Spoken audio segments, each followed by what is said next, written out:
Hey, everybody. Broadcasting to you live from the Milky Way galaxy, the solar system, planet Earth, North America, the United States of America. My name is Brian Engelman, and this is the Agree to Disagree show here on the New American Media because the old American media has failed you. I am bringing you a special show today. We don't usually do Sunday shows unless it's football season, and we'll do a sports episode of the Unhappy Hour Sports Show, and I'll talk to you about how my Cleveland Browns are doing. But today's a little different. Today I'm bringing in Clint Russell from Liberty Lockdown. I basically first encountered Clint, to the best of my recollection, recently in Washington, D.C. Clint was very prominently featured in the Libertarian conversations about how best to govern our nation for the next 4 years. It was a wild and raucous convention. It was the first Libertarian convention I had ever been to. Full disclosure, as I told John Odermatt and Brian McWilliams, I'm like, you guys are my prime demographic. And until Trump said, hey, I'm going, I had never decided to go. It never was on my radar enough to justify, taking half a week away and making it happen. But I did this year, and I'm glad for a lot of reasons. So, Clint, there is the quick explanation of who I am and how I found you. So I guess maybe if we could just kind of rewind it back for a second. I, of course, have questions about who you are and how you got into this chair today. But let's just start with the Libertarian Convention in general. I think it was, even though it was my first one, it was obviously historic. So if you could maybe just explain how you became a part of that. And of course, you can walk back as far as you want and tell that story as well. I'm sure it's a lifetime journey of trying to find liberty in this world. I'll give you the truncated version. I was a finance guy, ran a mortgage company until 2020, May 2020, when the lockdowns began. 45 days prior, immediately decided that as a fiduciary for my investors, I could no longer continue to deploy their capital into the market. I felt as if it was too perilous. So I started this show called Liberty Lockdown, and I was anonymous and no one knew who I was. I didn't even do video. It was an audio only show for the first almost year. And I was just trying to basically have a voice in the madness because I realized that there was very little truth being told. So I wanted to dig for the truth, and I wanted to tell the truth because no one else was. So that's how I started the show. I was very inspired by Dave Smith, who's a very prominent libertarian commentator as well. I heard him on Rogan in 2016, and I was like, oh, hey, that's me. Well, I'll tell you, Dave Smith was a superstar from that Libertarian convention. I did speak with him. I keep meaning to ask him to jump on the show, but super impressive. Oh, yeah. You could kind of tell leaning this way, and then you throw some red meat to the people yelling. He was playing an impossible game, but the things he was saying, they were articulate, they were sharp, and they were the voice that was needed at the time. Yes. At the convention. And when I heard you speak, I said, oh, there's another one. Who's that guy? I'm looking at the sheet. I'm like, what's his name? Is that this guy or that guy? Because I'm small L libertarian. Right. But obviously the Ron Paul revolution got me interested, and just seeing two wings of the same dirty bird in DC, it's tough to want to stay on Republican or Democrat. It's so much deeper than that. It's so much more. Big time. Yeah. So I hear Dave on Rogan in 2016, and I'm just so inspired that, like, all right, basically I have made it to the top podcast in the world. Like that's how I heard it. Yeah. So I knew right away that there was a real market for our ideas again. And as someone who also, was extraordinarily inspired by the Ron Paul revolution, I was like, well, it ain't dead. Like, there it is. It's still breathing. I hear it all through his voice. So when I started my show in 2020, I didn't expect, to have any real audience, but because of my Twitter account, it just kind of continued to grow. And within a year, I had Dave on the show, and I came out of the closet as who I was because I had finally kind of wrapped up my business world. And ever since then, I've been a public figure, talking about this stuff. And the long story short was that Dave was planning to run for the presidency for the Libertarians in this cycle. Okay. And he decided a little less than a year ago that he couldn't do it, that his family situations and, you know, a bunch of details, but I'll leave that all aside. And I knew that there was a lot of disappointed people. I was one of them. You know, I had gotten involved with the Mises Caucus and the takeover of the Libertarian Party, and I wanted to have someone that represented our ideas that was running. So I threw my hat in the ring after much leg pulling, and I decided that I would not run as president because that would require too much of my time. I couldn't do all of the shows that I do and do that, but I could run as the vice president. So I did that. Came up very short but very close, and that's how I ended up on the debate stage with Vivek Ramaswamy, is because I had won the debate, the VP debate just prior to that. And that was an amazing experience. Dave actually moderated that, and it went really well. And I thought there was no way I could possibly lose the next day. Sure enough, I did. So thank goodness. Well, I mean, look, let's go back to 3 straight Democrat primaries. They rigged their primaries. Yeah, right. Joe Biden, the only person less popular than Joe Biden was Kamala Harris. And look what happened, what they did behind the scenes, the dirty darkroom deals. I mean, I'm not privy to all of the libertarian politics and how everything's jockeyed for position behind the scenes, but up on the stage, you seem to have what they needed.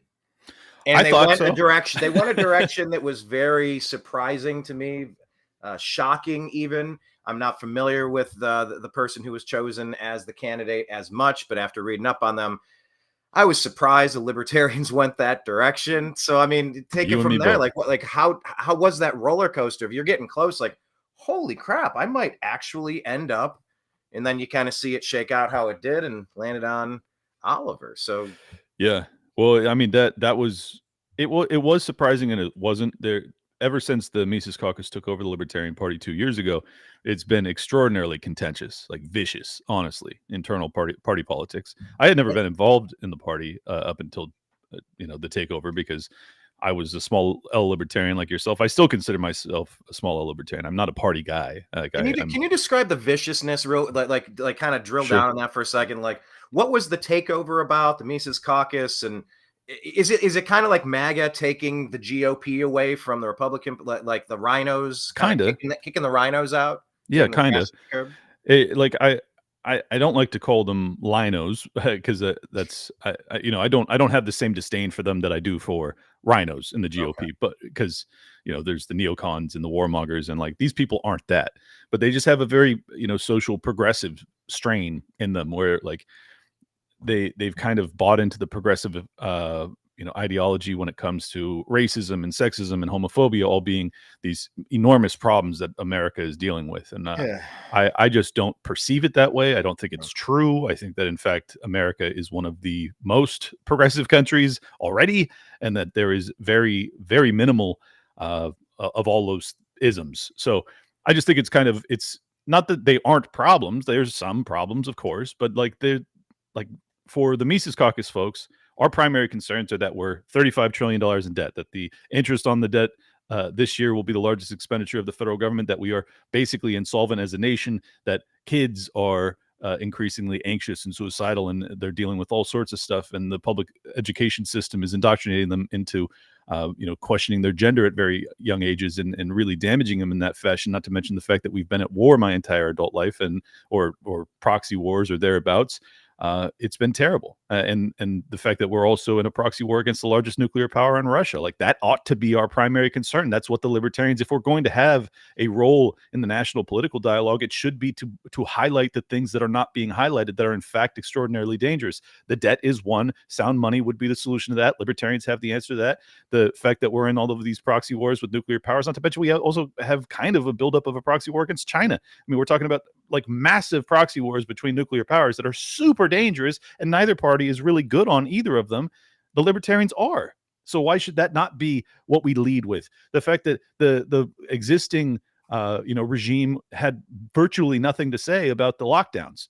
I mean, the largest infringement on liberty in my lifetime domestically, and they're basically silent on it. The mask mandates and the vaccine mandates and the everything else. I mean, it was crazy. Not to mention you shut down everybody's businesses, and you keep kids at home, and it was psychotic. And it was straight out of an Orwell book. This was 1984. I'm going, I read the book. I knew it was prescient at the time. I don't know, middle school or something, 7th, 8th, 9th grade. I forget exactly. But holy shit, I never expected to actually live through it. What I expected was to at least be a bridge to stem the tide, hold them back long enough to just kind of, we got a lot of stuff to fix. I know what needs to be opposed. I just didn't know it was going to come crashing down the way it did. Yeah, if you're not awake after the last 4 years, I don't know what to say. I don't know. Like, I'm pretty over trying to wake these people up. I'm sort of convinced they're non-playable characters. Yes, they are. And I think that was why I got involved, is that, I obviously I was very early on the lockdown outrage. I named my show it, and I became a prominent figure in our movement by being good on this and actually telling the truth and getting to the truth earlier than everybody else, because there was a massive propaganda campaign. But my issue is that Chase Oliver and that ticket were not good on this issue. Like, the most important issue, the thing that we ought to be highlighting, the thing that actually differentiates us from both parties, because Donald Trump presided over the lockdowns. He's very proud of being Operation Warp Speed. And then you have the Democrats, who obviously deified Anthony Fauci. There is no one that's speaking to the rational, sane tens of millions of Americans that realize how egregious this was and how much they've been lied to. And it's like, we have to have a ticket that represents that. So now we don't. And that's heartbreaking, and as to how it all came to pass was that because the Mises Caucus got involved trying to bring the Ron Paul revolution back in the Libertarian Party, they were very upset because it had been their home ever since Ron Paul left to run in the GOP in 08 and 12. So because of that, almost all of the good libertarians also left to go support him. They basically then had their little home base of the Libertarian Party, but not being really the Ron Paul wing of it. We came back in. They were very pissed. Then they started to undercut us for the last 2 years, and then they created this last minute coalition to get their ticket over the line as kind of one last FU to the Mises folks. So that's how it happened. Where did that just happen? Thank you for that background, because that just happened. Was that Macron in France? They did the same thing. He had to buddy up with all the commies, exact same, shouting gibberish just to keep. Was it Le Pen? I'm pretty sure that was. I'm pretty sure you have it right. The story was described to me the same exact way. It was like, okay, you were up there. There were a couple people that kind of had it figured out, and they just said, "Well, it doesn't matter. We're gonna team up and do it for the power." Exactly. And something weird occurs. Something that, I mean, does Macron actually represent France? Does Oliver really represent the Libertarian Party? And no, that was a big component. Talk about your experience being up on stage when, the Republicans came out in full force. The Democrats ignored, but RFK, he showed up. Vivek and Donald Trump showed up, and they asked for votes. Yep. What did you make of that? Did you see that as some sort of cowardice from the Democrat Party? Or did you see it as particularly brave from the Republicans, or just as politics as usual? Like, how did you kind of sort through that, trying to figure out? I'll be honest, I loved it. I thought it was one of the most heartening moments of the past insane 4 years since I started my show, that you have the libertarians, which, only pull in 1%, 2%, 3% of the vote in most elections. And they're like, we need you guys. I was like, wow. Okay, you have my attention. Because most parties, they just talk about us like we're kooks and we're irrelevant. And the GOP, particularly Vivek, who I've had on my show multiple times, he and I actually have become friends over the past 6 months or so, or almost a year now. He really means it when he says this needs to be the alliance moving forward. He says the libertarians and the GOP, we need to get the neocons out of here, and like that's the future, like a populist libertarian nationalist movement. And what was the line? Trump said, "I will bring a libertarian into my cabinet." Yep, and I think he will. Said, "Oh, I listened to your free Ross stuff, all the free Ross signs. Right? Day one, I'll commute that." And now he's pro Bitcoin and he's anti the digital. What is it? You at the what's it called? CBDC. CBDC. There we go. Vivek has kind of helped steer Trump in a better direction, and it's like, you got a guy who's directionally in the right place a lot of times, but he's very Trumpian and wandering, meandering, and indeed, compliment him enough and he'll steer, and now bump stocks and red flag. You're like, no, come on. Over this way, pal. Almost like Obama guiding Biden off the stage in Los Angeles. Like, Yeah, right. All right, buddy, stop looking at the balloons. Come on, we'll get you some ice cream. Thanks, pal. Yeah. No, that's like, how it. For the love of God, can libertarians grab the person in charge and pull the steering wheel towards sanity a little bit? And there was no outreach from the deep state Democrats. Nope. Zero to connect with the libertarians. And I liked think it spoke volumes, their cowardice. I'll call it cowardice. Yeah. Well, look, I call it intelligence. We have nothing. We have nothing in common with the modern Democrats. Nothing. Like I don't. Every single priority they have, first off, I don't think they actually mean anything that they have to say. And then everything that they do mean is like exactly counter to human liberty. Terrible. It's terrible. So they probably ought to have sent some sort of ambassador to try and schmooze us. But I would have, even though Trump got a very angry reaction from most of the libertarians there, or not most, like 30% of the libertarians there. I would have been more offended to have, Kamala Harris or whoever up there. It would have been ridiculous.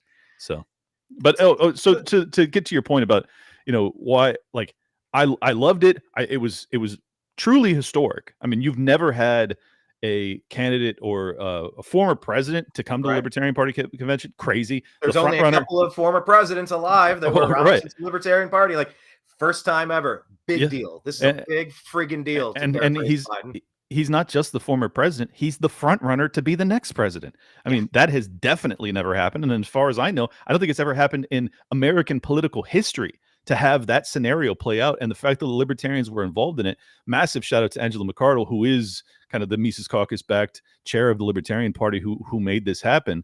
But also huge kudos to Vivek and whoever was steering Trump into this direction. Yes, I have major disagreements with Donald Trump, massive actually.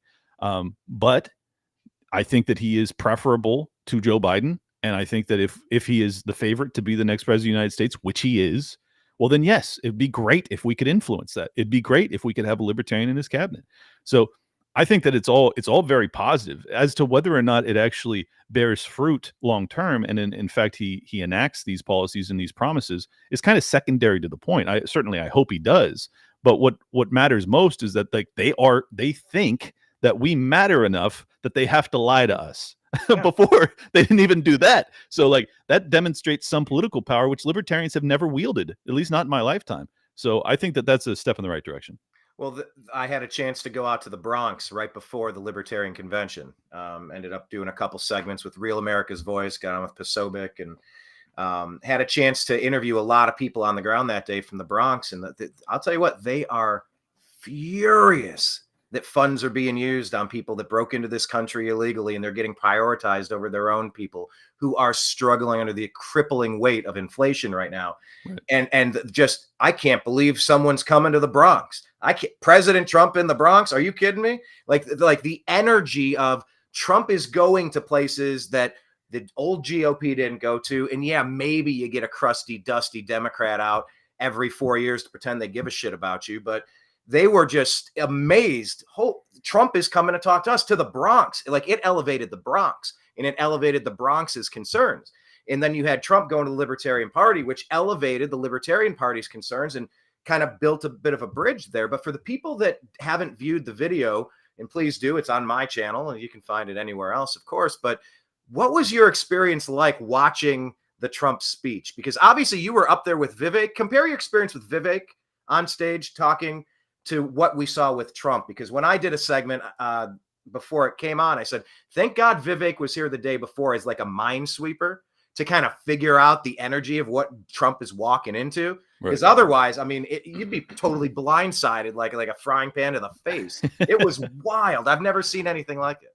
Yeah, no, it was wild. I guess the debate was the night prior between Vivek and I thought that went great. And he was, he was so nice about it, like he didn't hold it against me that, I got a bunch of standing ovations because I'm a libertarian talking to libertarians and I'm pointing out all of the pitfalls of the historic GOP. I'm constantly going out of my way to delineate the two and say that, I'm not holding Vivek responsible for the neocon wing of, the Republicans my entire lifetime. Like that's not, I'm not blaming him, but we have to address the elephant in the room. Right. And it's that the GOP does not defend the Constitution. They don't. And they don't defend. They're not fiscally conservative either. Like, they're basically frauds. They're terrible. But he was very open and totally willing to acknowledge that. And basically his pitch is that, like, yeah, you're right. Now let's change that. And he's kind of advocating for a paleo conservative strategy, which is fine. And some people go that route. So after that, you knew it was a home court advantage for the Libertarians, and you knew that they were coming into somewhat of enemy territory. Pause on that. That is such a great way to phrase that. It's like the Browns playing in Baltimore, or Schittsburg playing in Cleveland. Like, that is such a great way to phrase that. It was an away game for a team. It was. And in politics, mercifully, you don't play away games in politics. Mercilessly. That's the word. Sorry. Like, you don't really play away games in politics. How often do you see a Joe Biden presser in front of Trump supporters? Yeah, right. It doesn't happen. So I think that's what was so cool about it. And everyone's reaction to the booing and things like that. Like, I think that people aren't really being reasonable in that. If Biden talked in front of MAGA, or if Trump talked in front of Blue Anon, it would be way more vicious than what the Libertarians delivered. And let me also add, I was sitting, like, I don't know, 7th, 8th row, and yes, there's lots of boos and there's lots of sign holding and it's chaos. Keep in mind, like, half the room is filled with Trump supporters. So it's like, and that was a fun backstory, because the Trumpers got in there quick and locked in the front 30 rows, and then they went, no, we want us yelling at him first. You guys sit back here. I mean, it was like a Rosa Parks moment. Y'all moving back to the bus.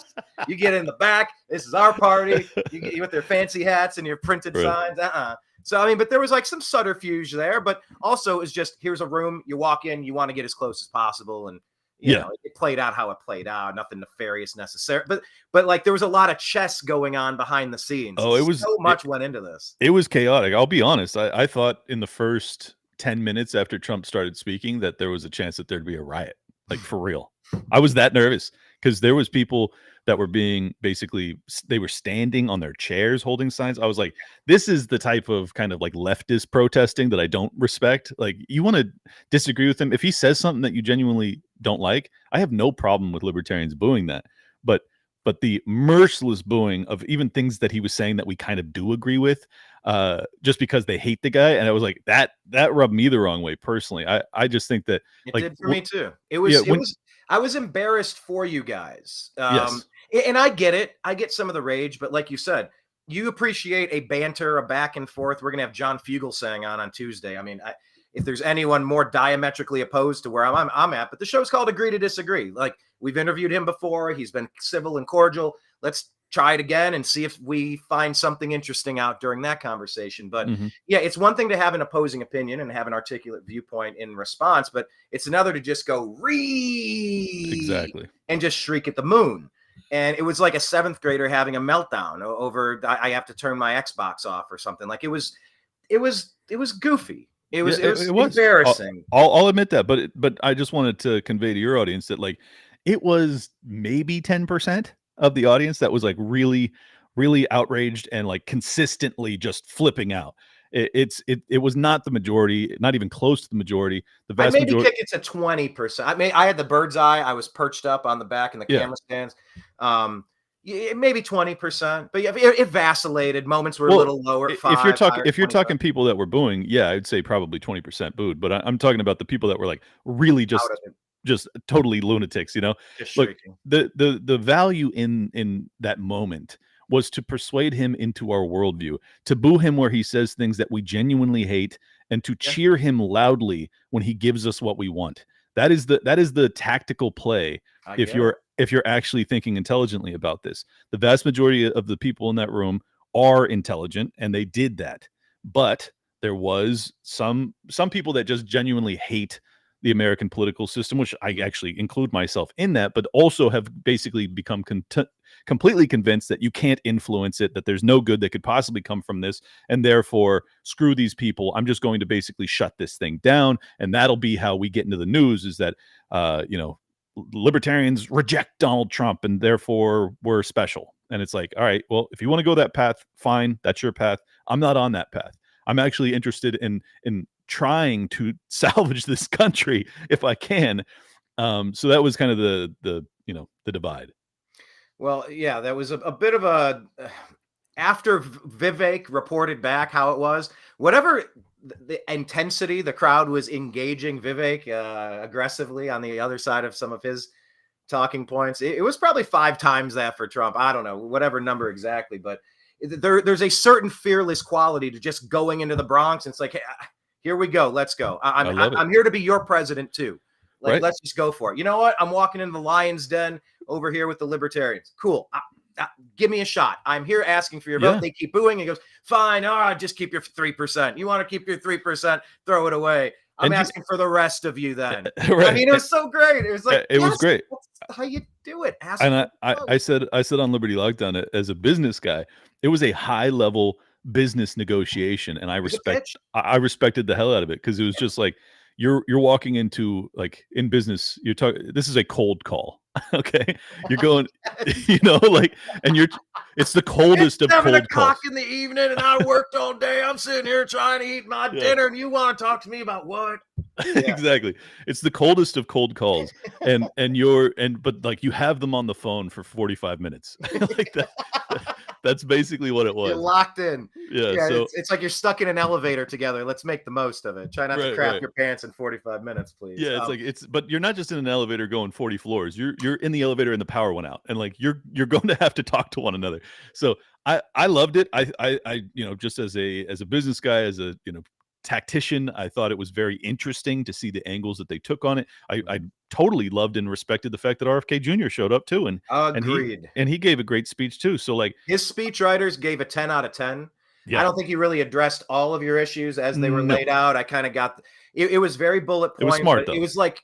It was like RFK Jr. went, all right, type into Chat GPT the best way to cozy up next to some libertarians. I mean, his civil liberty stuff, the spy stuff, the infringement, like, it was a 10 out of 10 speech. It was canned, but it was great. I think if anyone hasn't watched RFK doing that, they need to. And I saw the reports this week that RFK Jr. might be getting ready to step aside. He might have suspended some campaign events. I'm trying to figure out if that's accurate or not. I have not heard that. Just, ear to the railroad track kind of stuff. Sure. I'm not reporting it as news, but I'm reporting that I'm hearing it.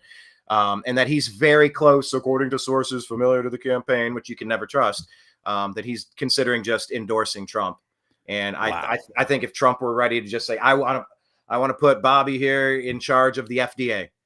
Some of the environmental stuff, I think he goes too far and it could hurt our economy. Some of these things, he's kind of a commie and kind of weird. But you know what? His FDA stuff and fighting for the good ingredients and to keep ourselves as healthy as possible. Look at that dude. He's jacked and he's like 75 years old. That's who I want running the FDA. So I'd love to bring him in as my FDA. Like, if they could do that conference, that press conference, and they were both happy about it, could you imagine that 5% swinging right over, just on top of the lopsided blowout that it already is, despite I agree. all the gaslighting that Kamala's great and it's a close race now, which it's not. Yeah, well, and what RFK is best at is actually Trump's biggest weaknesses, in my opinion. The 2020 era. Like, Bobby wrote the book on Fauci. He's fantastic on that issue. So I would love to see some sort of partnership, and if it's not FDA, HHS, Health and Human Services, something like that, CDC, I don't know. Yes, there's a role for him, whatever he wants, where he's not going to steer off into like too far. Bobby goes too far in some directions, but he's spot on in some of those exact specific ones we're talking about. So he's really, really good on those. And I mean, this is what has been the highlight of his campaign, has been, getting that message out to people. And unfortunately, he's been basically blacked out by the media. So only thing you've heard him on is podcast, but that's all I listen to. So I feel like I've heard him a lot. I just don't know that the broader voting public has. So that's unfortunate. Well, with the third straight rigging of the Democratic primaries. Indeed. I mean, Bobby, the party of democracy. Bobby would, we got to save democracy from checks notes. Trump. It's got Mitt Romney scratched out. It has McCain scratched out. It has it's just drivel. These people are such frauds. They are the worst. I see it. You see it. The American people see it. But I just, let me ask you about Trump and Bitcoin, because we're talking about Trump going and asking for votes. Let me steer back this way. He just spoke at the big Bitcoin conference, very pro Bitcoin, pro this and that. I'm not sure how into that world you are if you happen to catch his speech. I believe it was yesterday. I want to get your thoughts. Because if you want to talk libertarian philosophy, Trump said something along the lines of, well, you guys were on top of it before anybody else. You want to save your inflation? Go into Bitcoin. Look how much you guys have made where the dollar's falling to pieces. Like right. We need more of this. And I think he even announced a strategic Bitcoin reserve, just like not Anwar, but the strategic petroleum reserves in the United States that the Democrats have emptied out. So any thoughts on Trump yesterday with Bitcoin? Oh, I've got a lot of thoughts on it. I mean, it's very interesting. Again, I think it does strike me as pandering in that I don't think he understands Bitcoin. But he's got advisors that apparently understand that this is a very popular and ripe arena that you can get these people to support you. So I know a lot of hardcore. I mean, I am a Bitcoiner, but I know a lot of like big time Bitcoiners that are very optimistic about what he's going to do with firing Gensler from the SEC. And I'll just be honest about the strategic Bitcoin reserve. It's a very interesting proposition. It's something I've been talking about for years on Liberty Lockdown, that like, if you are going to transition into something else and you also want to not have this nation go bankrupt, well, you are the reserve currency of the world. Why would you not just run the printing presses hot, buying up as much Bitcoin as you can? Like that does seem like a viable pathway out. But you have to understand too that, number go up technology, there's only 21 million of these things. That the price of Bitcoin in fiat terms will absolutely skyrocket. I mean, not these little bull runs that we've seen from 10 to 70,000. We're talking like 60 to 600,000. Like it would be astronomical. So I see this in two ways. Like, one, if I'm interested in saving the financial house that is America at the federal level, yeah, it's very smart. And I probably would have been advocating for it if I had got the VP nomination. I think it's like, that's what we ought to be doing if you want to try and keep the federal government solvent. I'm of the belief that like there's also tremendous danger that comes with the federal government owning, what is that, 1/21th of of all the Bitcoin in existence. Like that's concerning. And then you also think about it like, okay, so say Trump actually follows through and he buys 1 million Bitcoin and the price goes parabolic, and then a Democrat gets in there and they now own $1 billion or a quadrillion dollars worth of Bitcoin. What do they do with that money? Yeah. It's interesting. Isn't that I don't know. What Soros was always tagged with? He collapses the economies of the world. Yep, that's how he made his first billion. Yeah, he collapsed the British pound. Yeah, you look at the benchmarks in U.S. history of fiscal policy, just getting off of gold with Nixon and what was the Kissinger in the 70s, and to go back to 1913. It's just been disastrous monetary policy after disastrous monetary policy. Here's the reason I can't take Trump seriously.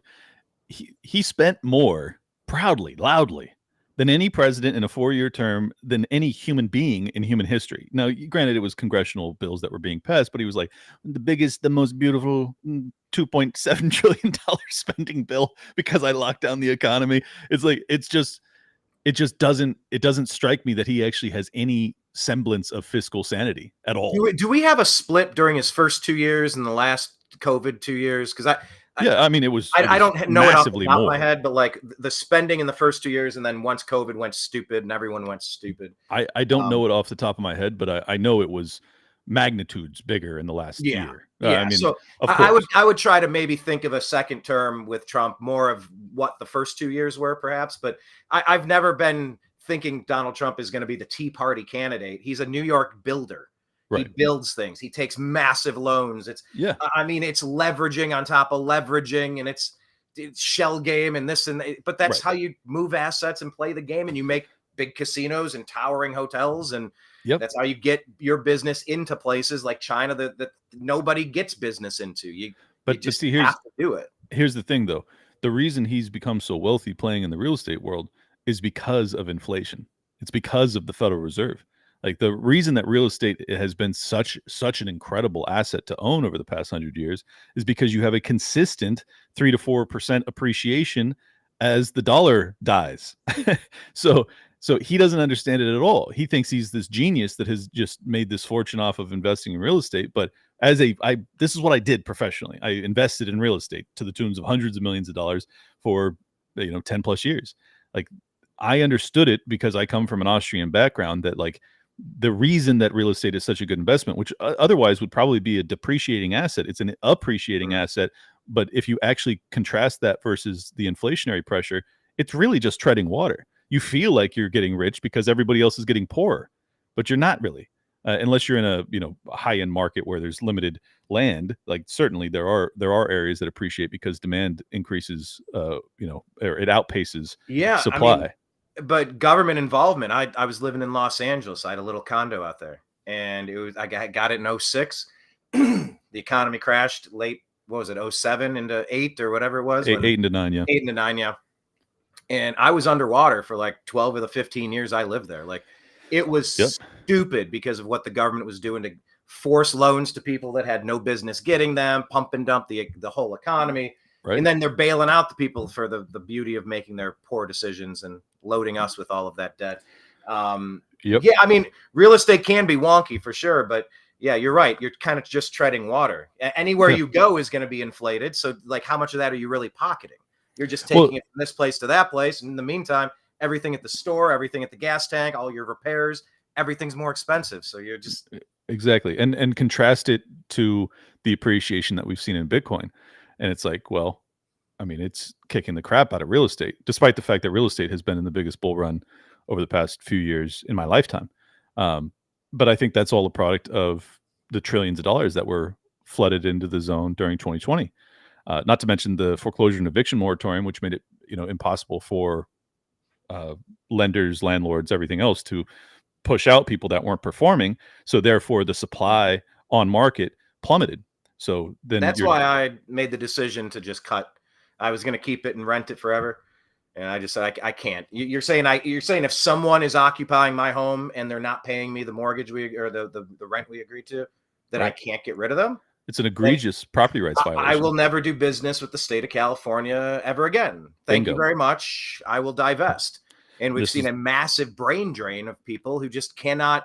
You just can't live in these blue cities and blue states. I'm one of them. Where are you at? You said you're Miami, or you? I am now. I was.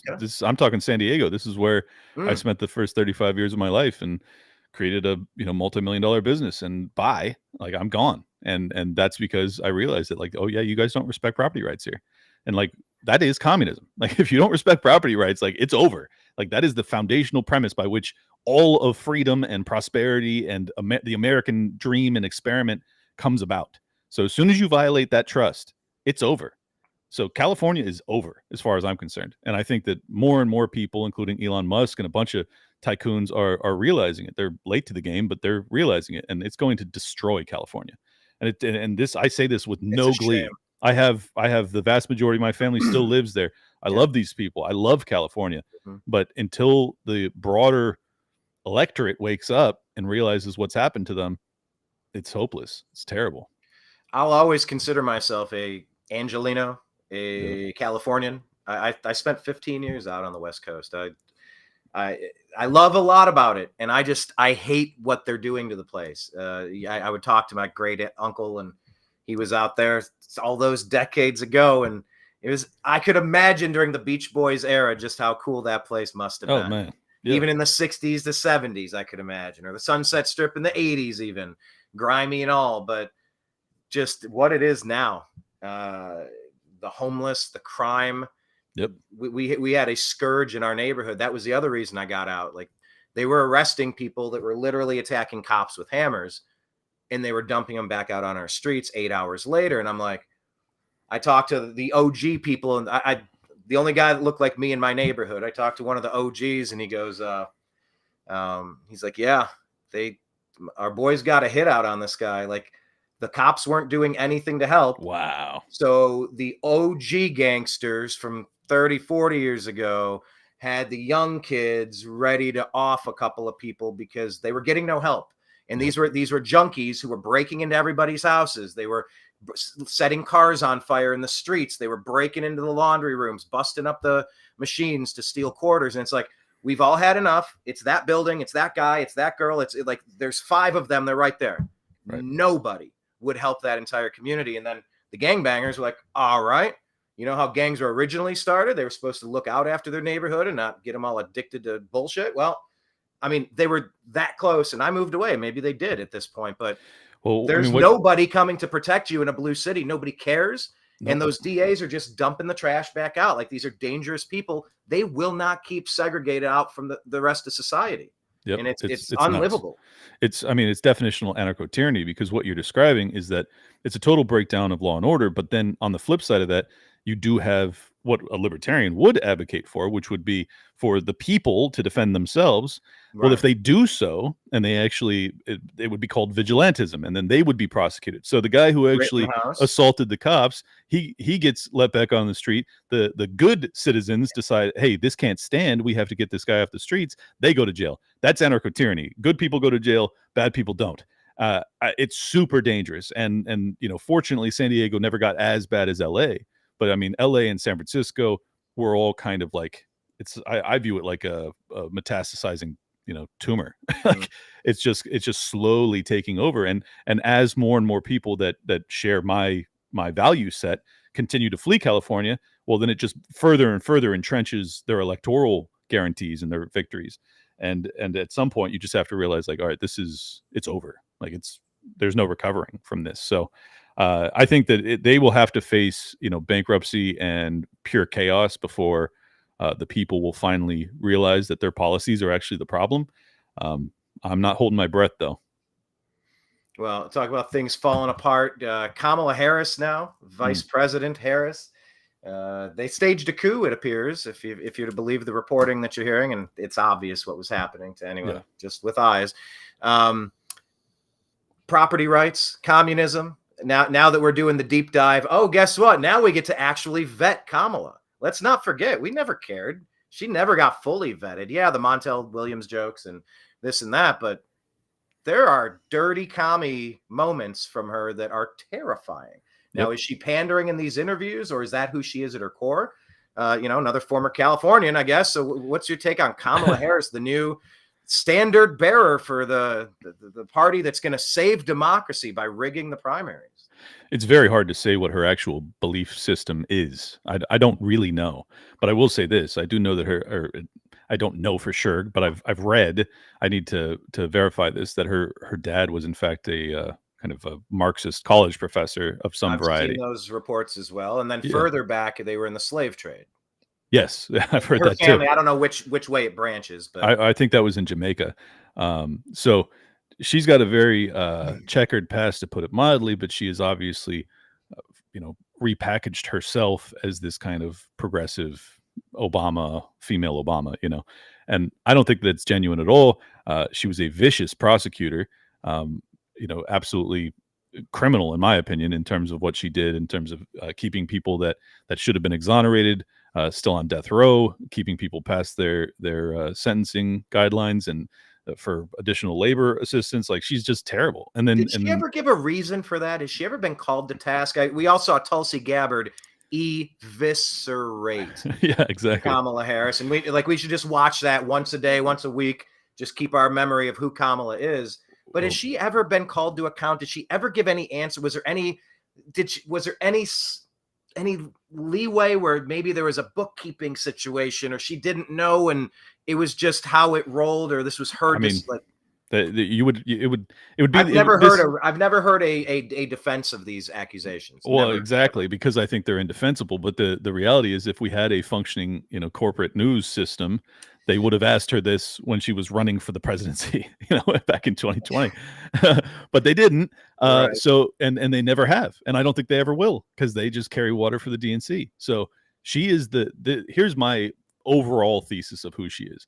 She is as deep state as it gets, because she is just, basically handpicked out of. People despise this woman. Like, she's not even liked by their own base. They don't. I think she got 1% of the vote before she dropped out. She got 0 delegates in 2020.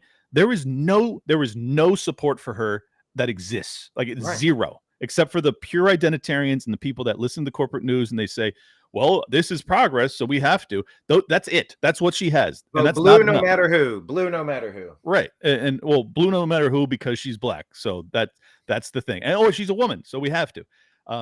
I mean, these are she's Jamaican and Indian, if we're gonna do like African American, and I care so little about the issue of race. It's one of the least important things in the world when you're just focused on competency. Could not agree more. And here's the thing: she's not competent.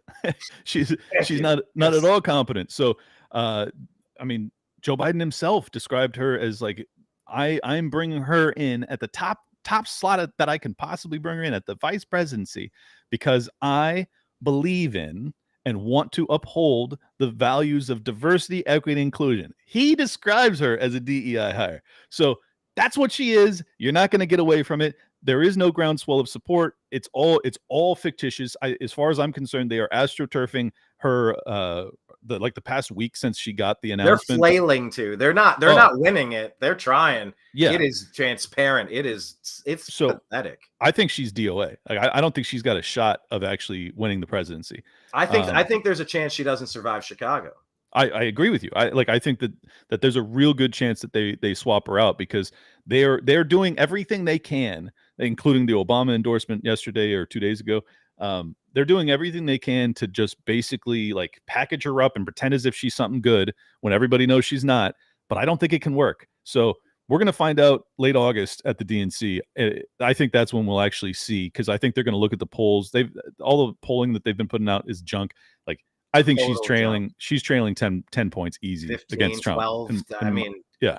This is going to be one of the biggest blowouts we've ever seen. It's so weird, though. Yeah, like you said, Biden was, I'm going to hire a black woman. I'm going to put a black he wasn't putting a smart, charismatic, like, I'm not getting someone that's going to be a real trailblazer, someone with experience in the Energy Commission, someone with great foreign policy experience. I want someone that looks a certain pigment and someone who has certain genitalia. That was his qualification. And it's so interesting now because Democrats are like, anytime someone says that's a DEI hire, that's the new N word.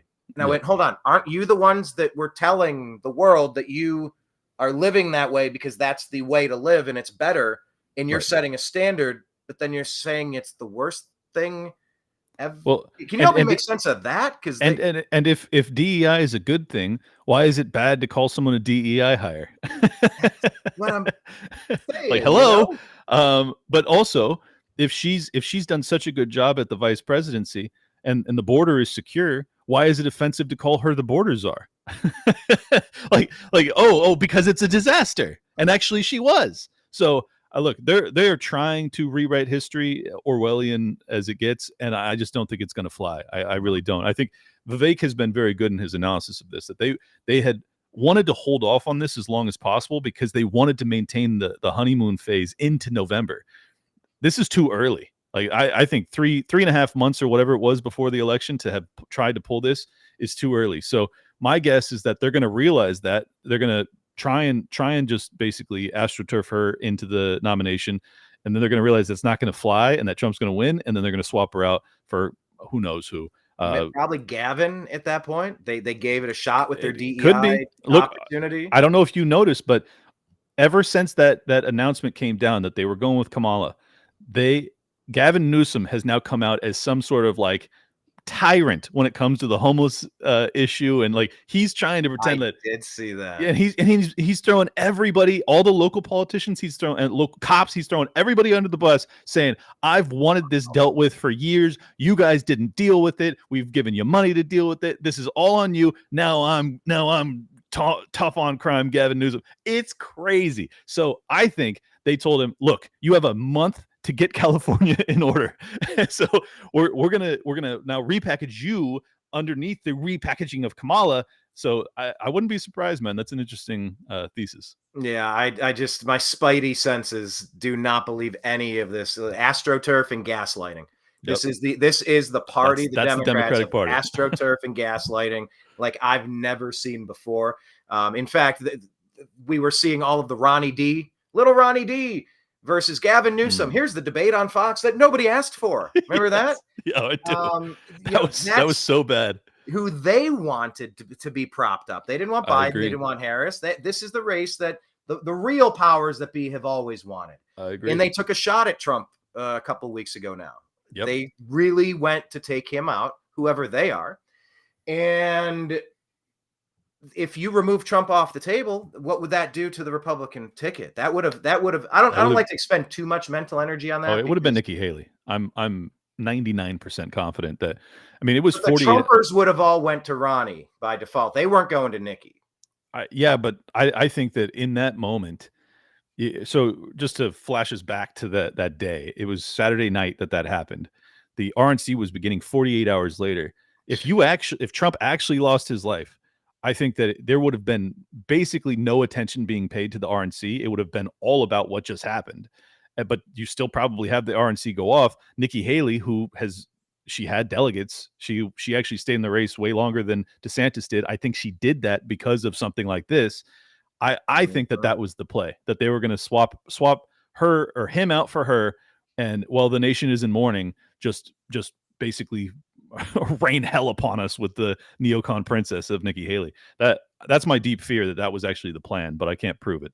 I mean, of course it was the plan. I mean, they've been trying to take him out legally. They've been trying, Benny Thompson? I forget which one that was trying to remove the Secret Service protection from Trump. Yep. They're trying to kidnap him, throw him into a cage, and then Epstein him. Yeah. They were trying to kill him this whole time.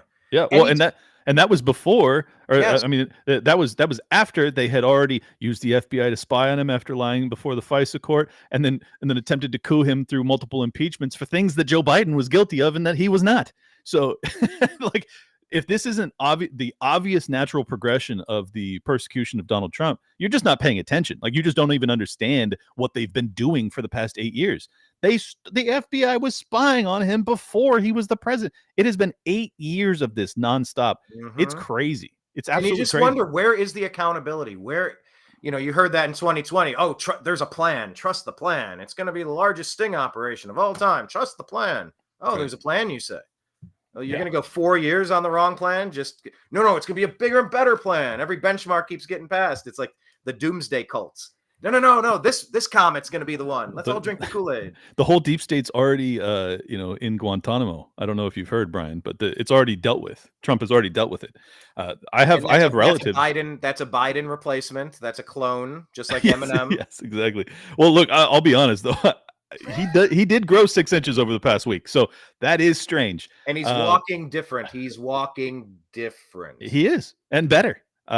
So look, I have no idea what to make of that, but I will say this: I am confident that Hillary Clinton is not in Guantanamo and has already been convicted in military tribunals thanks to Donald Trump. I think that's all lunatic fringe stuff. As far as whether or not Joe Biden's still alive, I don't know. I mean, what you heard in Vegas, these reports, it's like, hurry up, we're gonna land immediately, and we have to get to the hospital 5 minutes later. You know what? Never mind. We're gonna fly all the way across the country now. Right. Like, and then you can't save what happened. Is he done? Is he gone, or did he leave exactly. Us? And then by the way, within the next week, we're going to replace him as the presidency via tweet, and then the first time. Improperly signed tweet on random letterhead. Right. And then you're not going to hear from him for a couple days. The only time you will hear from him is not a video call, not on the TV, not an address to the nation, which is what LBJ did when he's dropped out of the race. No, it's going to be a phone call to Kamala Harris just to endorse her. And she's going to accidentally refer to it as a Rick call. Recorded call. Hold on. You know what? This telephone stuff's a little complicated. It's a modern day. We're going to communicate via Morse code coming in here. Joe Biden says he's stronger than ever. Hold on. Kamala is the best. Yes, Kamala. Kamala is the future. Yes. And then you don't hear another word from him for 3 days, and then you finally see the guy, and he's 6 inches taller than he's ever been. I don't know what's going on, but if you're paying attention, it does look weird. Have you seen Wag the Dog? I have. Yeah. If any viewer out there has not seen Wag the Dog, please do so. The dog is a wagon. This is Hollywood producing politics. Yeah. They are running the worst B movie right now. between the Stephen Kings and the Rob Reiners, all these Hollywood weirdos, the De Niros. They are putting together the worst stinking pile of garbage movie you have ever seen. They're hardly even trying. Yep. Some people are maybe buying it, but it's just that the Emperor has no clothes. The curtain's been pulled at the Wizard of Oz.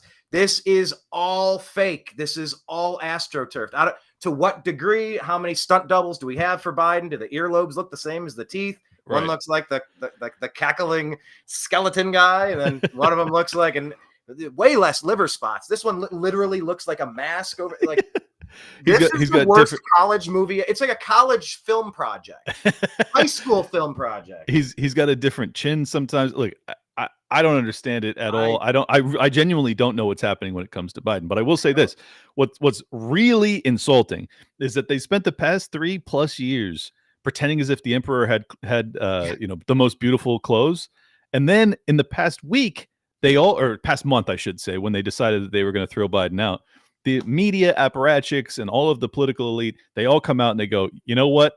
You're right. You know how we were saying he's this, sharp as a tack, brilliant genius, and just the greatest hero that's ever lived.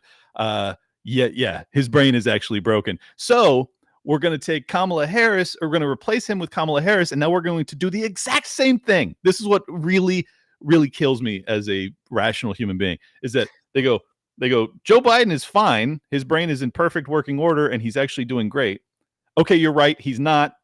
But now Kamala is actually all of those things we've been lying to you about Joe Biden, and we want you to believe us on all of these flowery descriptions of Kamala Harris, who, by the way, is also an abject failure and arguably stupider than Joe Biden. And Joe Biden is not a bright man. He's actually a total idiot. Kamala Harris is, in my opinion, worse. So, God, I hate the Democrats, which is why a lot of libertarians don't like me, because I'm honest about how much I despise the Democrats.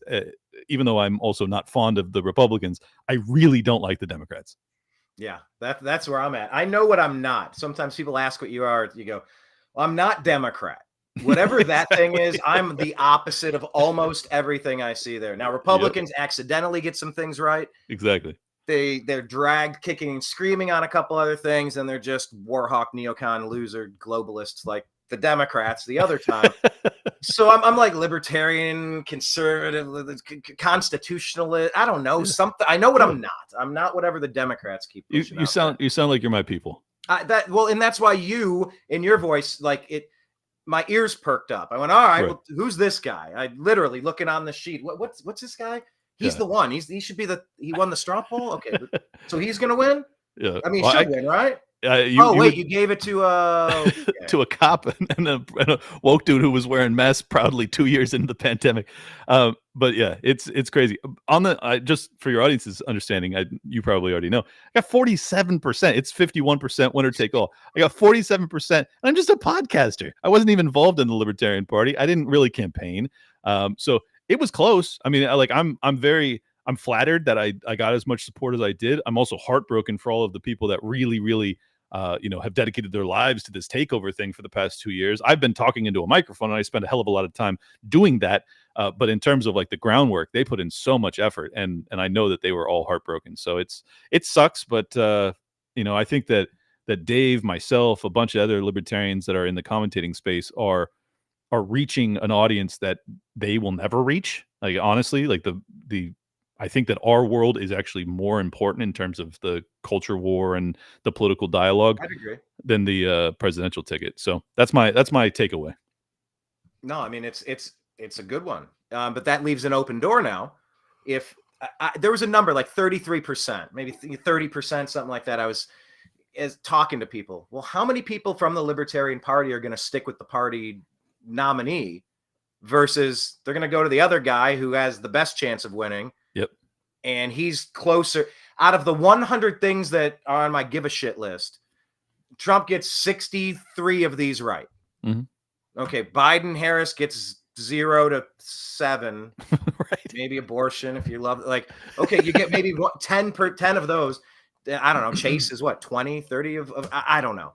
But I just wonder how many people are going to take the libertarian opportunity to pass on third party this time around. And it's going to be enormous.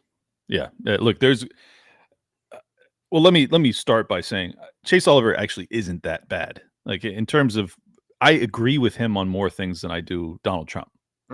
But the things that I disagree with him on are very significant when it comes to child transitioning and things like that. I mean, in terms of the important ones, I think that he's actually better on World War III and the military-industrial complex and all that than Donald Trump has been or will ever be. So that matters more to me. But the issue is that when you're running as a libertarian presidential ticket, the only thing that matters is the message, because you're not going to wield power, right? So it has to be great. If you're going to get me to burn a vote on a libertarian, it has to be almost perfect. Yeah. And it's just simply not. And it's actually missing in a major way, multiple major ways. So I think that's the biggest problem. And I think that most libertarians, and I'm not talking big L, I'm not talking party members, I'm talking most of the people that call themselves libertarian, but they vote or they don't vote, whatever way. It's just whoever's best to them at the time. The vast majority of them, to the tunes of millions, are going to vote for Donald Trump or RFK if he's still in the race. I don't think that they're going to vote for Chase and Tremont. I don't think it's going to happen.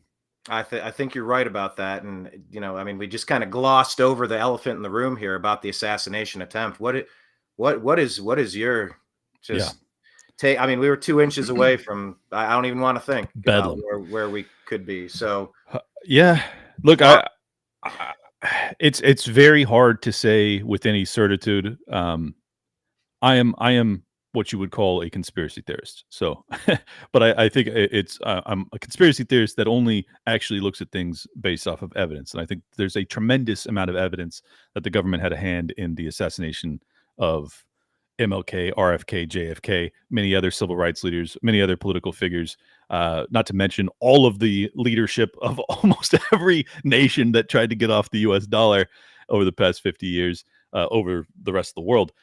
They aren't fond, or they don't have a problem with extrajudicial violence. Let's just put it like that. So if you think that it's not in the realm of possibility that after using the FBI to spy on Donald Trump and coup him through multiple illegal or fraudulent impeachments, and then have the entire media apparatchiks lie about him and describe him as Hitler and try and inflame the American people to think that he's this terrible, dictator in waiting. And then you try and throw him in prison for 700 plus years based off of a bunch of charges, which also, by the way, are nonsense. And also, by the way, the current president is guilty of way worse. If you think after all that fails that they wouldn't take a shot at the guy, I think you just don't want to look at the truth, honestly. So that's my takeaway, is that until the government proves that it was not involved, I'm going to assume that they were. And I think that because they are responsible for his security, I think that's a fair way to look at these things. Because if you actually have listened to RFK Jr. talk about the assassination of his father, he tells in great detail how the security detail for his father on the day that he lost his life was swapped out last minute. The venue was changed. They had him come through a different entrance. And he believes strongly that the actual lethal shots came from behind him, from his security detail, which was a skunk's work CIA cutout operation. And this guy was new. He basically was put on the job last minute. So he believes strongly that his dad was taken out by the CIA or FBI or whoever, the powers that be. And I'm convinced that they are capable of that. And I am not at all convinced that this wasn't an attempt to do so. So that's where I'm at. And that Kimberly Cheadle, I mean, it was 9 days and she hadn't visited the site. She waited 72 hours before calling in. I've never, if you ever seen that Family Guy thing where Peter, I think he's unemployed and he goes in, he's looking for guidance, trying to get a new job. And he sits down, he looks at the guy, and the guy's like, well, maybe we could get you, yeah. I have about a week and a half left here, and I am totally checked out. He's like, well, what are you going to do for me? He's like, I don't know. Have you thought of chef? That is Kimberly Cheadle to me. Totally. Completely checked out, indifferent, the bare minimum effort, getting grilled on Capitol Hill before stepping aside. I don't know why she went through that gauntlet if she was just going to resign anyway. Well, I'll tell you, I think that was the most obvious thing that you do as a security team is you protect that roof with your own person. 100%. Anyone thinking that is the very first thing you do, and the fact that wasn't, Yeah, that's obviously. I've been calling for her to be arrested and interrogated at Guantanamo Bay because it's so obviously intentional what they did to allow something so egregious to happen. It's either it's gross dereliction of duty, which is some sort of malfeasance and crime if you let something occur so blatantly through your reckless decisions, or yeah, you're totally in on it. You were the one that plotted it. That's exactly right. It's either an attempt made on the former president and favorite to be the next president from the federal government, or it's criminal negligence. You pick, because not either way, there's people going to jail, right?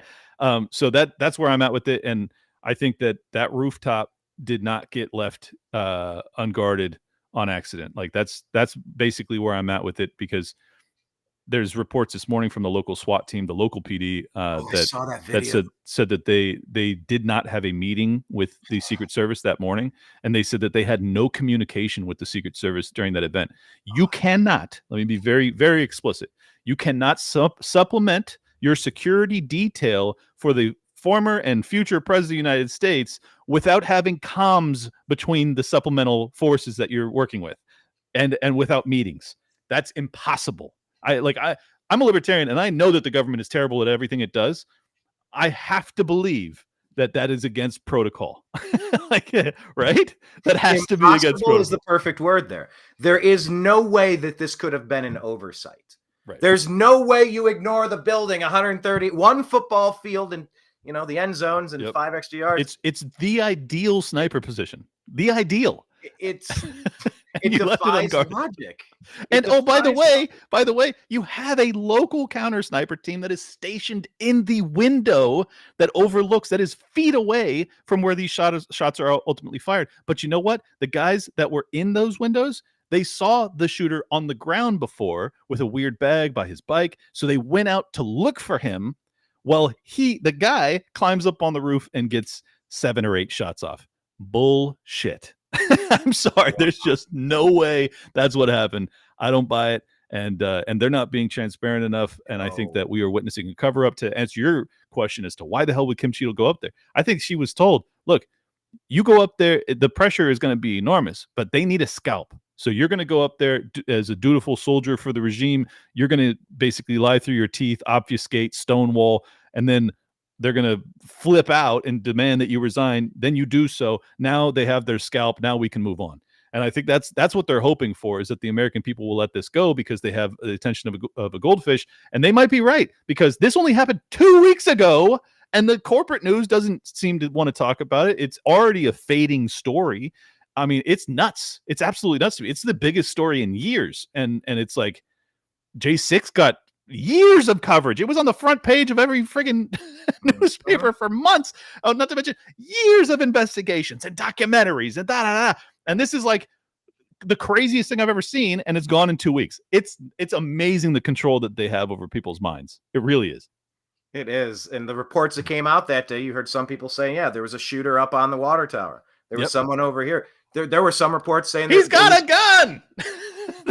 Yes, they're all watching, but then someone came up and looked at him, but then he looked and looked at him, then he got away. Like, you didn't squeeze, you didn't radio.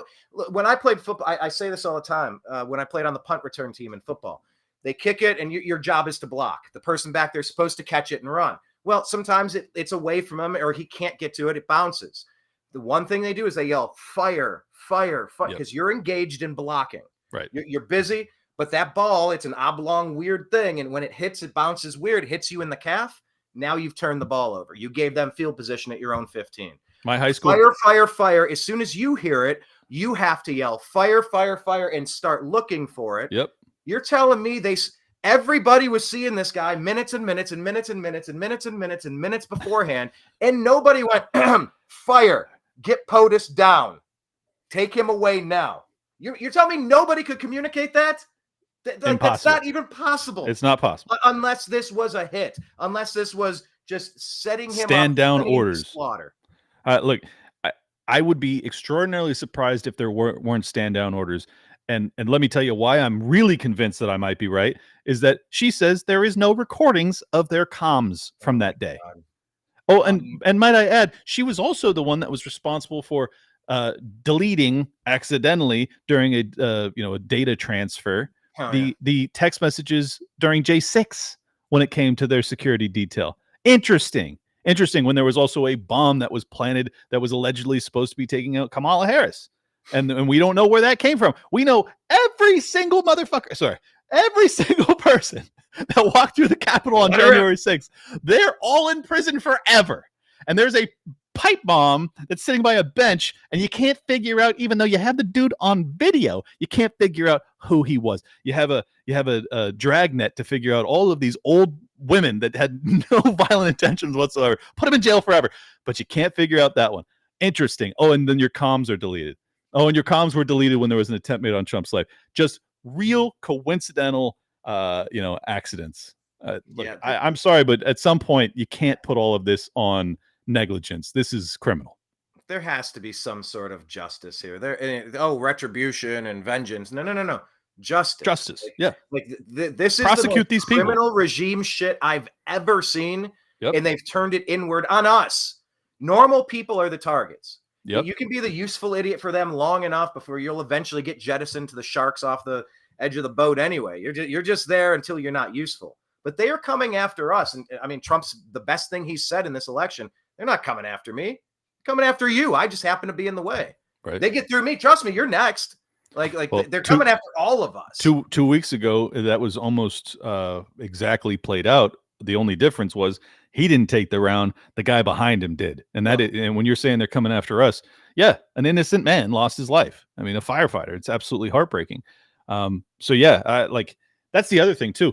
Imagine for a second that there was a real assassination attempt against Biden, and there was a round that came within inches of taking his life. Do you think that we would have moved on as a nation by now? Do you think that there wouldn't be 24/7? I mean, there aren't enough hours in the day for the outrage that would have ensued. And might I add, even though I'm not a Republican, the libertarians, the conservatives, the MAGA movement, everybody that opposes Joe Biden would have been criminalized in the media and probably through some sort of Patriot Act 2.0 by now. Civil liberties, gun rights, everything would have been eviscerated if there was a genuine attempt made on Biden's life. But it happens to Trump, and it's like, let's move on. Let's turn down the temperature. The temperature would have been 20,000 degrees Kelvin if it had been an attempt on Biden. But it's an attempt on Trump, and it's like, let's move on. Let's turn down the temperature. If the deep state has ever had somebody that they've probably wanted to shut up and go away, who's bitterly clinging to his waning power in the final stages of just an absolute disaster, Obama's third term. I was so concerned that they were going to off him and blame it on him. I was too. Hey, we're not out of the woods yet. Two biggest problems at once. They would take care of their two biggest problems by offing their own person. Yeah. Well, we're not out of the woods yet. No, I mean, he's still the president. And based off of Seymour Hersh's reporting, which, by the way, he got the Nord Stream reporting right, so I don't have any reason to doubt his reporting on this. It's highly likely that they threatened him with the 25th Amendment, and that's the only reason that he ultimately decided to resign, because he didn't want the shame of being the first guy to get thrown out because of incapacitation. So yeah, it's a coup. I mean, Kamala in on it, Pelosi and Schumer, and then Obama finally was the last one to flick the final domino. Yep. Regarding Trump, though, did you get this? Did you have the feels? Did you get kind of caught up in that moment? Of course. Did he solidify his election in that moment? I mean, he got up yelling at he wanted to punch whoever just did whatever, and they're get your ass down his front. He's like, you mother. He's like, he just got up angry. And it was nuts. That's a dude that at least has a fire in his belly. Yeah, for sure. And he's got the right people mad at him. Honestly, they're steering everything off the cliff. Yeah, I'm more amazed by that moment as time goes on, because it's just it's so surreal. It's so movie-like. It doesn't make sense. But then, if you believe that it happened, which after a lot of research, I do believe it happened, I have to just be convinced that this guy is something different. He's just a different dude. I don't think that would be my reaction. I don't know, but I don't think so. I don't think that would be my reaction. I might have dropped down, stayed down, and ducked and ran where I needed to get safe. Not just getting up and pumping the crowd up. But in that moment, remember when he dropped, and that confusion when there was just I like I thought he had been hit in the neck and was like down.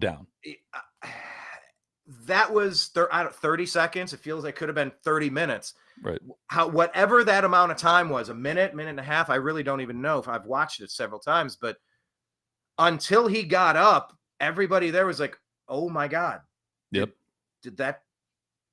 And when he got up and the crowd went bonkers, he feeds off the crowd, but it's also like, guys, they're aiming at me. Yeah. Like they're coming after you next. Like we have to fight this shit. Yeah. It's such a roller coaster for me. Yeah. I think that's what makes the contrast between the diminishing interest in the story so interesting to me is like that moment is probably the coolest thing that anyone in American politics in my lifetime has ever done. It's right up there with like, even though I hate George Bush, it's right up there with like his speech on the rumble of 9/11. Oh, I thought you meant the shoe where he dodged the shoe. No. The speech on the rumble of 9/11 where he's like, and you'll be hearing from us soon. And it's like, I hear you. The firefighters and these people hear you, and pretty soon they're all going to hear from the Al Qaeda's going to hear from you. I mean, it was awesome. I mean, that was a phenomenal moment. Now it was predicated off lies. From all of us real soon, or something like that. Yes, I mean, I can't remember how it goes, but I know now. I need to watch it. I haven't seen it in 20 years. If people haven't ever seen it, like they should check it out because it is a nutty, like just hoorah moment. And this is coming from a non-interventionist. And I was like, let's get these people, but he did that was weeks after the attack. This isn't seconds after someone shot a bullet right by your head. And we don't know how many others are at the top. There's still an active shooter as far as you know. Active. And then he just goes, fight. I mean, it's nuts. It's totally nuts. So, and then that photograph gives you the Iwo Jima. Yes. I mean, it is the raising of the flag. I mean, 100%. Then you also have the bullet simulation. You have the bullet in flight behind his head in the other photo. I mean, it's if the media was interested in deifying Trump, they could do so easily right now. And they're not. They've buried it and they're pretending as if that it didn't happen and that we have to move on and that all of those photos aren't really getting the kind of treatment that they would if it was Obama. Are you kidding me? It wouldn't be the front page of the New York Times. It'd be every page of the New York Times. It would just be the photo from page 1A to 30F or whatever it is. I don't know how newspapers work. I don't read newspapers. It wouldn't be front page. It would be every page. It'd be every page. So that's where I'm at with it. It's just like, I hate all these people. Christopher Wray said that it might have been shrapnel and it wasn't really a bullet, right? Yes. You heard that one? I did. He tried to diminish the hero status somehow. And then FBI came out later. Yeah, it was a bullet. Yeah, FBI came out and they corrected it. So, man, they want very much it not to be the thing that decides the election, but I have to imagine that the Trump team is going to bide their time. They're not going to use any footage from it. Like if I was advising them, I'd say, don't use any footage of that attack until the week prior. I want it to be like jarring. Yeah. I want it to be shocking. They should be silent. And the audio should be silent with like, almost like underwater where you're feeling the pulses or you hear a heart rate. Yep.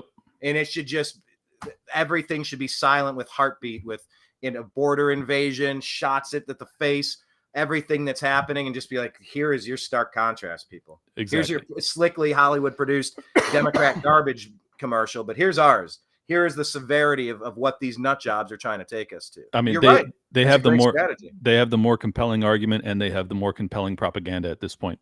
There is no reason for them to lose. The only reason that they might lose is that they don't control the machine, the electoral machine. So TBD, but in terms of like the American people, I can't imagine that after the 4 years of Biden and Kamala being the border czar and that being probably the biggest black eye that they have on the presidency or on this, this White House, how is it possible that they could actually just foist her upon us? I just don't see it. It's just not, Clint. I've called for them to stand down. This is not your 4-year term. You've gone way too far. You're out over your skis. We, the people, no longer give consent to be governed by this. This is metastasized, to use your phrase, metastasized, I believe. This is beyond the pale. nobody will ever believe, just like we're supposed to believe Biden's the most popular ever with 81 million totally legitimate votes. By the way, that ticker at the bottom, it says you need to go to cisa.gov/rumor control for countervailing views who will tell you that for the first time in electoral history ever, we have a perfect election where there was no cheating ever. So make sure you get countervailing views from cisa.gov/rumor That's right. control. On Very important. No, it's Looney Tuneville. But at least Elon, we have some action on X where we can get our message out. Geez, I even saw Parler came back. I got on that when it started. I didn't even know it was still around. I saw Tucker do an advertisement before I go, Parler? They're still, I said, fine. I fire up my account. Here we go. Because I'm just getting ready to get shut down on Facebook like the New American Media was last time. Getting ready to get shut down on Instagram, on Meta, like the New American Media was last time. Getting ready to get demonetized, shadow banned from YouTube, Google, Alphabet, just like I was last time. But at least there's Rumble, X, Parler, Telegram, Truth Social, like Locals, like there are other places to go now. We're not as silenced as we were 4 years ago. Does that give you some hope? Of course. Yeah. I mean, not to mention like my audience size has gone up exponentially over the past 4 years. And I think a lot of that has to do with the fact that Elon bought X. And, I did almost 100 million impressions on my Twitter account over the past 28 days. It's insane. Like I put on 20,000 new followers in the past 45 days. So yeah. So it's like, is there a trick that you're, hold on. Is there a wise strategy that you're employing? Trick is a weird word. Is there something you're doing that's working extra well to get that engagement over there? Yeah. I mean, I had 2 tweets that did like half of that. So, okay. I did 50 million. And the reason I reached out to you today is because your tweets caught my attention. Exactly. Something about how you've been communicating. I hit one, I retweeted it, blah, blah, blah. And there was like the next day, I'm like, oh, another one. Well, that's the dude from the Libertarian. Let me DM. Hey, what's up? Right. Jump on. Like you're articulating the right stuff for the zeitgeist that we find ourselves in. Well, I think that's the key. Is like that has been my success with social media. I don't really put any time into any other platform in terms of social media. I do my show on Rumble and Locals and things like that, but in terms of social media, it's like it's all X. So I think that the key is to, and I actually did a thread to my subscribers on X explaining this. The key to go viral is that you have to catch the moment. It has to be timely, obviously. It has to be the biggest story of the day, but you have to approach it with an angle that everybody is feeling, but no one has put into words in the right way.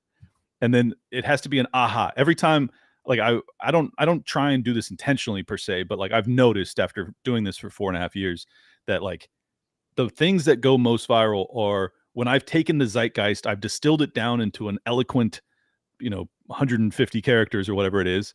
And everybody that reads it goes, that's exactly how I'm feeling. Share. That's it. I mean, there is no secret to it. You just have to actually hit that vein. And it's like, it's tough, but once you do it, it becomes easier, I guess. I don't know. Yeah. They call it like the intellectual dark web or digital soldiers. It seems like if there's something good enough, the right people are catching it when it gets cycled through. Right. And when one person sends it out, you go, like you see an Elon, for example, and it just circles through the other 400 smartest people who are tapped in. They go, yep, that's the thing. Then they hit it back. Right. But it almost is like it's a big loop. Yep. And you just toss it in and it just rolls around in the loop and everybody grabs from the best of the best. Yep. So if I didn't see Elon tweet about, maybe I catch something Tucker's, maybe something here, something there. But yeah, I think we're all trying to elevate the best arguments possible at this time. So right. I guess as we wrap up here, just what is your best argument to pitch to people in this election? Just what do you tell people? How, like, what for someone who's maybe on the outside, who's not a hardcore lefty or hardcore Republican, maybe not a non-traditional voter, maybe not even registered. Yeah. Any thoughts talking to those people? Yeah, I mean, obviously, I am not a partisan, particularly given that I'm not going to be voting for the Libertarian ticket this cycle either. I still honestly, I have not made up my mind as to who I will personally be voting for. I'm leaning towards either Trump or RFK, which I've been very open with my audience about, to much anger and animosity that I would consider voting for these statists. But I think that this country's in a lot of trouble. And I think that it's really important that even beyond what, who you vote for, it's really important that you realize that the depth of the issues we face. I think that's the biggest thing I try and convey through Liberty Lockdown is like we are in dire straits economically, socially, culturally, militarily. Like it's very dangerous. And the people that have presided over this are not working in your best interests, and most of them don't have any concern for your interests whatsoever. And I think that like once you realize that not just the political establishment is corrupt, but also all of the people that are covering them day to day are corrupt as corrupt, if not more than the politicians themselves. They're just themselves. Teammates. You got offense and defense. They're the same team, same jersey, same locker room. Exactly right. So I think that's the thing I'm trying to get across to people is like you're not on these people's team and they're not on yours. Right. So stop deifying them. Stop thinking that they're actually there to save you, and realize that it's going to require us to save us, like the real people of this country, not these, propped up fictitious figures like Barack Obama or even Donald Trump to a certain extent. Like he's not going to remedy everything. If you watched his first term and you think that he's going to get in there and just the deep state's obliterated, like it ain't happening. So I think that's the biggest thing that I convey to my audience is like, look, we're going to have to do a lot here, but it starts with the truth, and it starts in pursuing like reckless pursuit of the truth. And I think if we do that, then brighter days are in front of us. Reckless pursuit of the truth. I remember when I went through my divorce and I was single for the first time in a long time, and I'm like, all right. Because I'd learned these stories apparently from high school. I would run into people over the years. Like, oh, I had such a crush on you back in high school. I'm like, you did? And it's like, I don't know, you're a kid and you just, and I'm like, I had such a crush on you too. Yep. And I'm like, all right, well, I guess I'm single again. I'm going to employ the new strategy. And I called it this. I said, I'm going to now speak in blunt, cartoonish honesty. Blunt, cartoonish honesty. I love it. And I'm telling you, it worked. Were you single in your 30s? Yeah. Like what year did this happen for you? Because I had a similar experience, so I'm just curious. Oh, like how closely they were aligned. Got to do the math. It was right around 2011, 2012. I kind of went into the singleness. So is that early 30s, late 20s? I don't know. Yeah. 30 to 34 maybe. Okay. 33. Exact same for me. I wasn't married. What does this mean? What does this mean, Clint? I don't know, but it was the exact same for me. I was in a 5-year relationship. I then got single, and I just decided like and I had tremendous success with this, by the way. So this is like now a dating advice show. But life hack. Yeah, this is total life hack. And by the way, hang tight because the Tate brothers will be coming on next. By the way, Tristan Tate just followed me yesterday.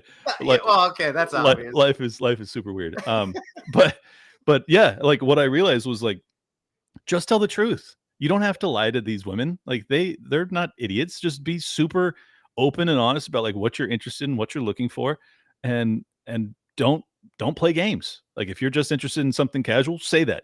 If you're interested in something more serious, say that. And like but do it in a way that's like very, very blunt, but also kind and open and funny. And it's like the cartoonish version of what you're talking about. Like, blunt, cartoonish honesty. And I crushed with it. it was the best year of my life in the dating world. So in terms of like, people actually being interested in successful swipe rights and first dates. Right. Yeah, that's what I meant. But there's two parts to it. One is just the communication and being able to articulate what you're really thinking and just be there. Because guess what? They appreciate that. Like they definitely appreciate that. But the second part of that, I guess blunt cartoonish doesn't really describe the other part for me, but it was just the aggressive isn't the right word because that's kind of blunt. No, but like I'm not going to have a crush on somebody in high school and not mention it to them ever again. Yes. If I walk past somebody and I'm like, oh, you know what? Maybe I will say, excuse me. Right. I would have never opened that with a hello. I'd be like, I'd think myself into a thing, or I don't know. Maybe they're not thinking it too. Let's just no, cartoonish, blunt. Like just there's something. Well, the reason I got inspired to tell my story is because what you said about the girl from high school who had the crush, the girl I had the biggest crush on. I had I thought I had zero chance when I was in high school. And she was like, and she reaches out to me and she's just like, I had the biggest crush on you in high school. And I was like, you got to be fucking kidding me.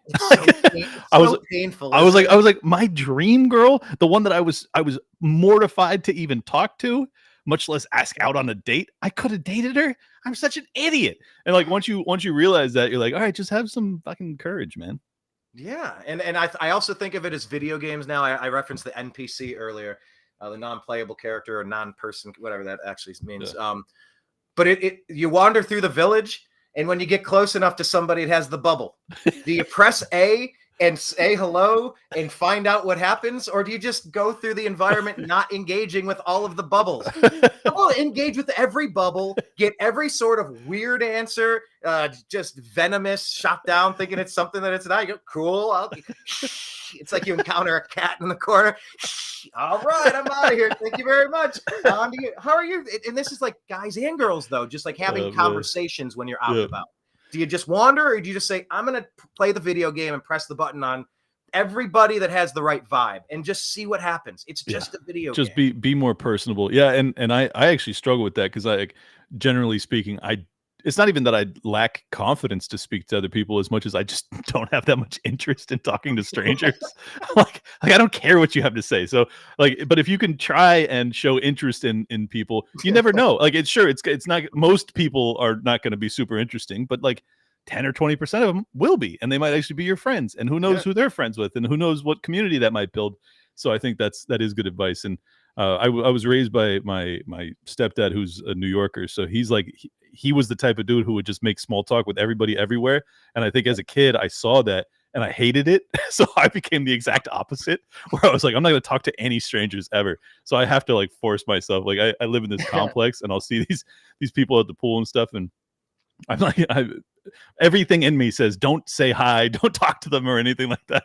But I'll try to sometimes. So I'm being very, very open about who I am as a person. So don't judge me too harshly.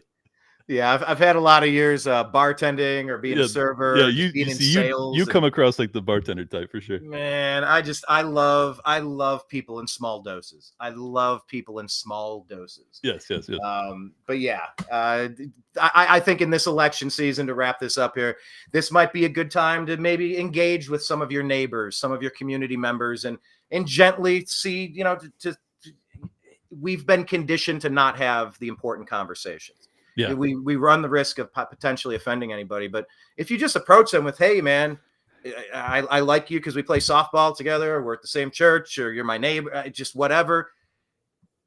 I'm very concerned about a couple of things, and we'll have a chance in a couple months, 100 days here to cast a vote. Are you registered? Have you thought about it? I had a chance to interview Scott Pressler at the RNC in Milwaukee. Geez, 2 weeks ago, week and a half. And he just flipped the biggest, most important, at least the most important county in Philadelphia now, from blue to red. And like his work, just the groundswell of getting the vote out, knocking on doors and talking to people politely, respectfully, it goes a long way. And despite the voting apparatus that the blue cities have on lockdown, are they valid votes or not?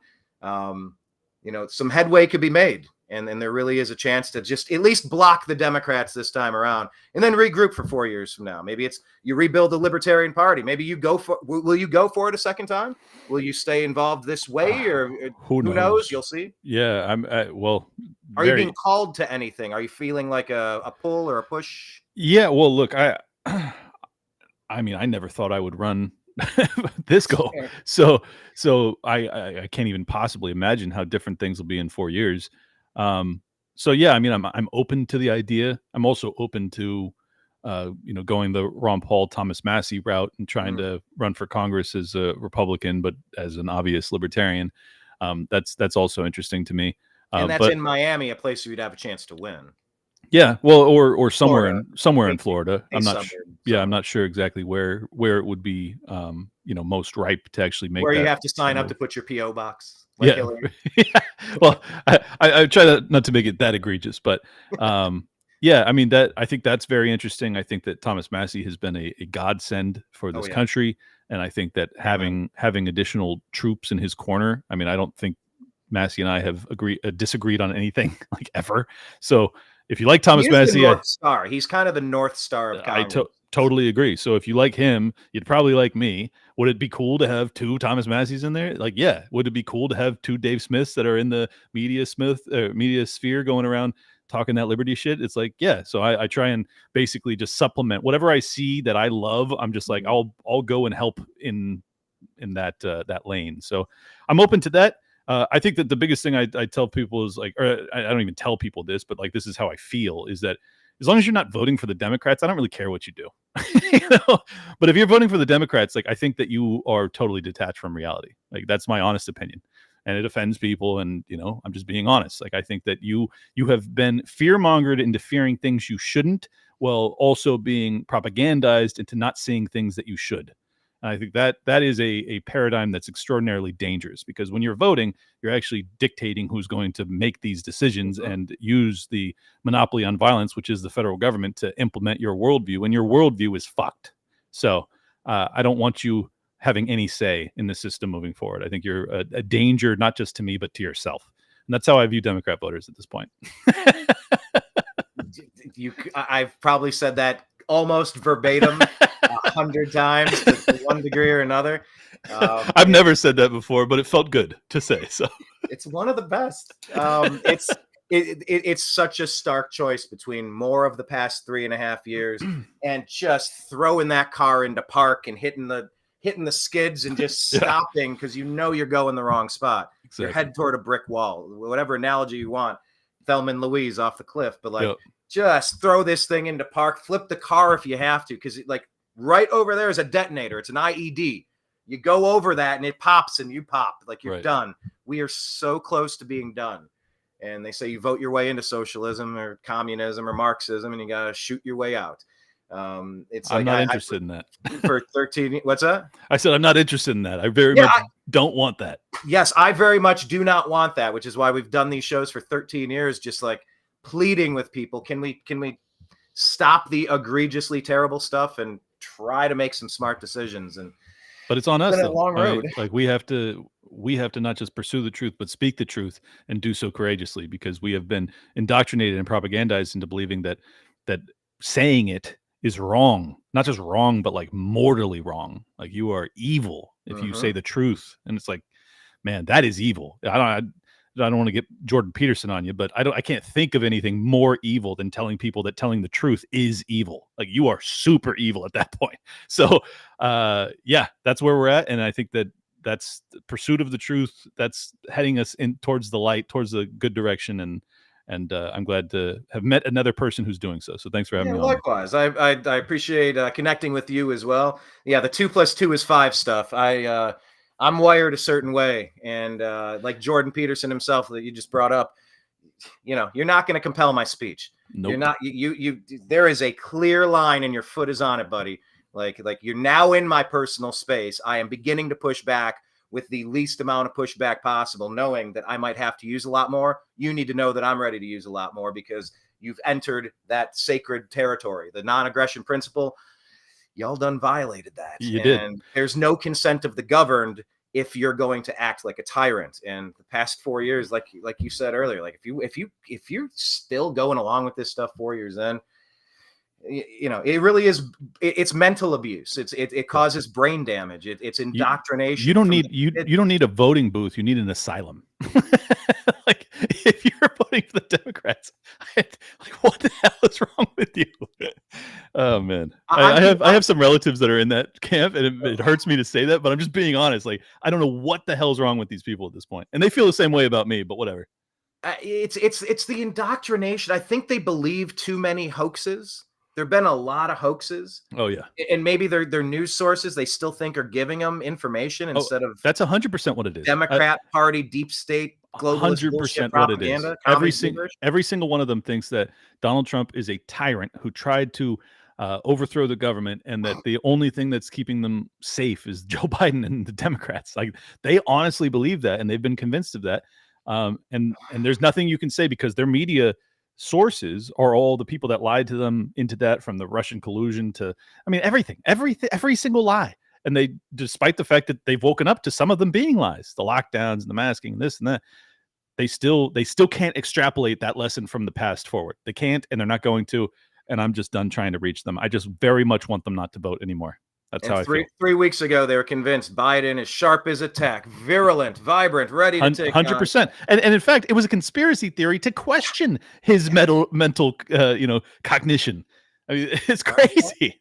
But that's how quickly you can pivot these people. And Kamala Harris was the least liked vice president in modern American history. She was polling at like 31% as the vice president. Usually people are like, if you hate the top guy, then you're like, well, the vice president's not so bad. He doesn't do anything. Who cares? It's not his fault. With her, they're like, we hate her. We hate her too. And then two minutes later, they're like, she's the best. We're all gonna vote for her. I can't wait for the world to get a larger full dose of Kamala, with her cackling, her uncomfortable laughing, and just the whiny nasally way that she talks. The more Hillary talks, the less people liked her. The more Kamala talks, the less people like her. 100%. Go. So I'm torn between Trump going, I took out Biden. I don't need to talk to you. Right. You're minor league. I took care of Joe. You vote for me. I'll see you in November.